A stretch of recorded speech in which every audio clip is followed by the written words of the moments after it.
she's the highlight of the film for Yeah. me. There's a lot of references in her clothing. So you have her dresses reminds me of Anya Amasova from The Spy Who Loved Me. My favorite She Bond has girl. yeah, and so it's the dress, but it's a more plunging version. She has slits on the side, which facilitate action, but she has the garter gun, which reminds me of Pam Bouvier from License to Kill. And then her necklace, if we really want to go there, is a bit of like Paris Carver from Tomorrow Never Dies, right? So like iconography is showing us like, ooh, she's typical Bond girl, attractive, alluring, and she comes across, she is very endearing and charismatic. And we're sitting here being like, oh gosh, who's Bond partnered with?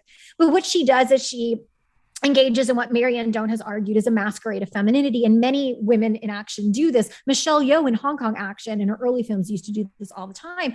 And it is presenting yourself as being, say, overtly feminine to hide your possession of skills and abilities that are oftentimes associated, say, with men.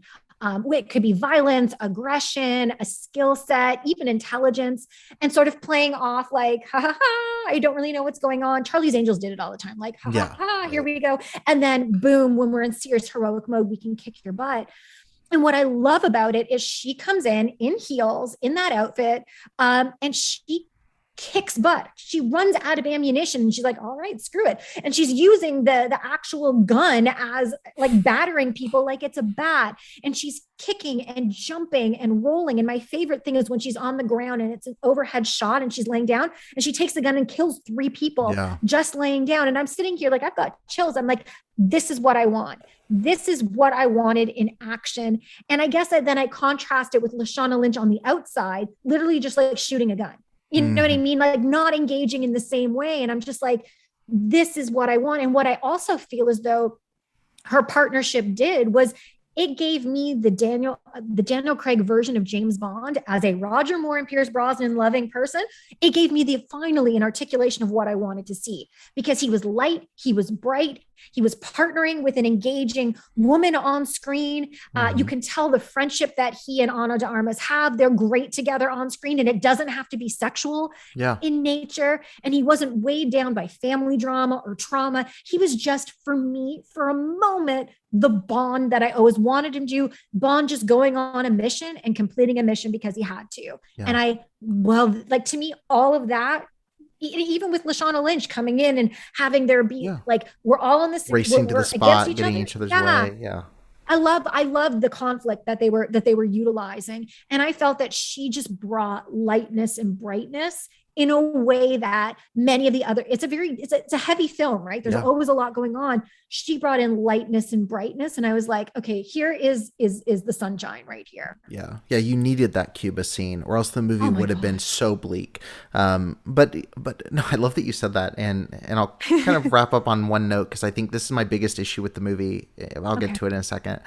But one of the things you just said is exactly what's been interesting to me about Craig, because I think Craig he's been included in the conversation as being like the newer Connery, the newer Dalton, like he was that edgy, like very compared to Dalton when you really get into it. And I think that's a fair comparison. I think the reason we think that is because he's the closest to the book version of Daniel Craig. That's how much he's James Bond of James Bond.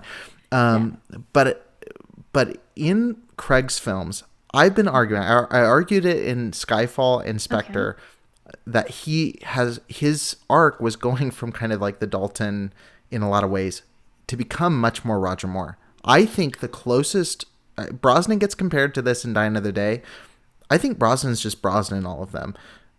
I think Daniel Craig is very much exhibiting Roger Moore, especially in that Cuba scene. Like I was watching, I was like, there's only 2 Bond actors that I could see in the scene. It's Roger Moore and Daniel Craig. And that's not a put down. Like, I love Roger Moore. And I think that the kind of like pouring the drink and be like, okay, let's go. I was like, this is amazing. And this is where Craig, to me, it finalized that like he is, I think, the best of all of the Bonds, is that he can bring in the Connery, like hard edge, like grab someone by the arm and, tell me where he is. But he can also play that humor and get the wide-eyed, like wink at the camera kind of joke. And like the one-liners were effortless. Like that's where it was, to me, was like, this is Connery and more. And just like Madeline Swan is all the different Bond girls, he is just Bond. Like, he represents, when I think of Bond, you mentioned Pierce Brosnan. When I think of Bond, it's Craig. Like, Daniel Craig just pops right into the forefront. Thanks for listening to the Film School podcast. If you appreciated the content on the show, don't forget to leave a 5-star review and hit subscribe so you won't miss a single episode.